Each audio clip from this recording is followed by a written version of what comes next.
regional issues which are of concern, including, of course, the negotiations with Iran, but also including Lebanon and other files in the region. So they are not here for direct negotiations with the Iranians or related meetings. All right, so for more, we are joined now by retired Naval Intelligence Commander Dr. Paul Chabot. He also served as White House senior advisor to Presidents Clinton and George W. Bush. All right, first of all, Doctor, is there a ceasefire or not?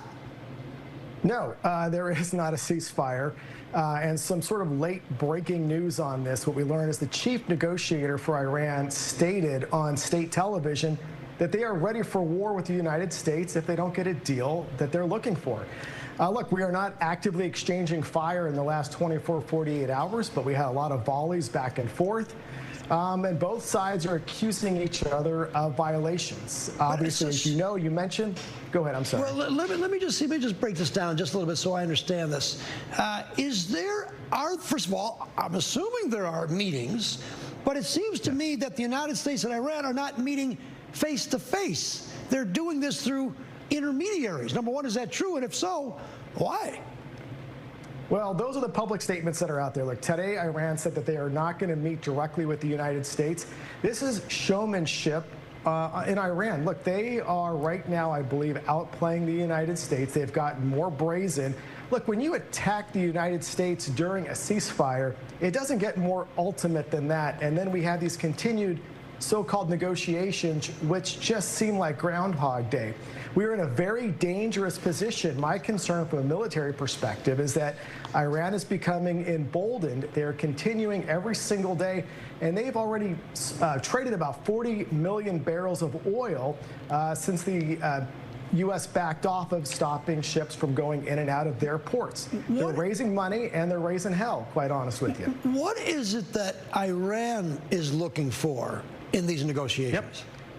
Well, it's a lot more than just the United States. Like, they fund 4 proxies in the Middle East. Hezbollah, one of them. They're trying to bring Hezbollah into this negotiation to tell Israel, stop being in Lebanon. Today, Israel said, no, we are going to be in southern Lebanon. We're going to continue to attack the Iranian proxy Hezbollah, which is what Iran wants.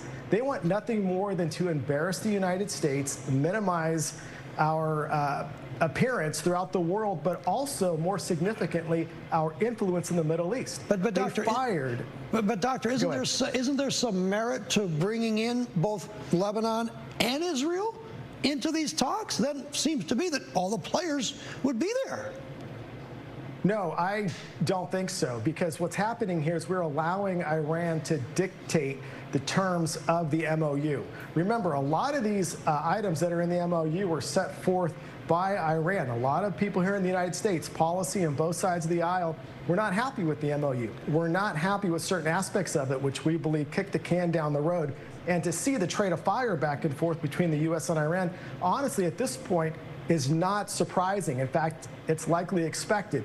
Iran right now today controls the narrative on their 2 comments about ready for war, and they're not sending high-level folks on their end to meet with the United States. Doctor, we're showing pictures now of Iran. I mean, it looks like a literal war zone. I mean, it looks like it's been completely destroyed. Number one, is that true?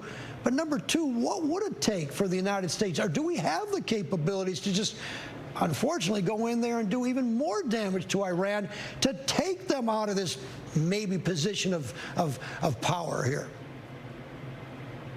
I think there's been a miscalculation. I also believe there's items that you and I are completely unaware of, with the CIA and others operating potentially with the Kurds. Look, this plan did not go as expected. I think it's a fair assessment to say that. It's also fair to say the United States is not going to put boots on the ground in Iran. Right now, our targets are largely along the coast.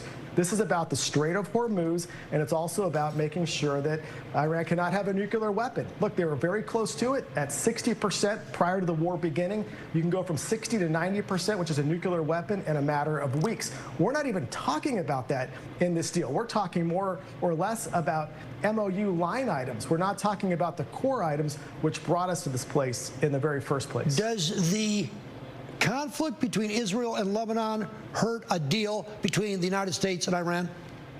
Look, Iran's going to do everything they can to bring Israel into this because Iran knows full well that in the United States right now, there's a lot of friction between the support of Israel from the United States. Look, Iran reads the papers just like we do. They watch news just like the rest of us. They also know the midterms are coming up.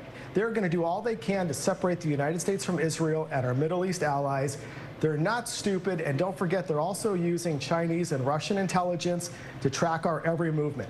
They are very well organized, well funded, and at this point, as of today, like I said earlier, they have the leg up in this deal. Who controls the Straits of Hormuz right now? If it's Iran, are we losing a lot of money? Well, the world is losing a lot of money. Interestingly, though, oil prices are not skyrocketing. When you look at the Strait of Hormuz, 21 miles north to south, the United States opened up a short transit that goes right along the southern part. That's where Iran struck a ship a few days ago. What Iran wants is for ships to go up north through Iran, around their islands, to have control before they exit the Gulf. Iran sees this as an opportunity to make additional money, basically setting up a toll system. Last question real quick. I've got about 20 seconds left. Sure. What would it take to have a deal, and will we get a deal? We need to kill the high-level military leadership that are calling the shots. This is not dealing with a single item regime. They have two components. The Ayatollah controls it, controls the military. The military controls the shots, not their president in Iran. We've got to take out the higher level military leadership, which are basically thumbing their nose at the U.S. Dr. Paul Chabot, thank you so much. Appreciate it. A lot of good information there. We'll do it again. Thank you. My pleasure. Thanks, John. All right. We are going to turn now to a couple of high-profile sports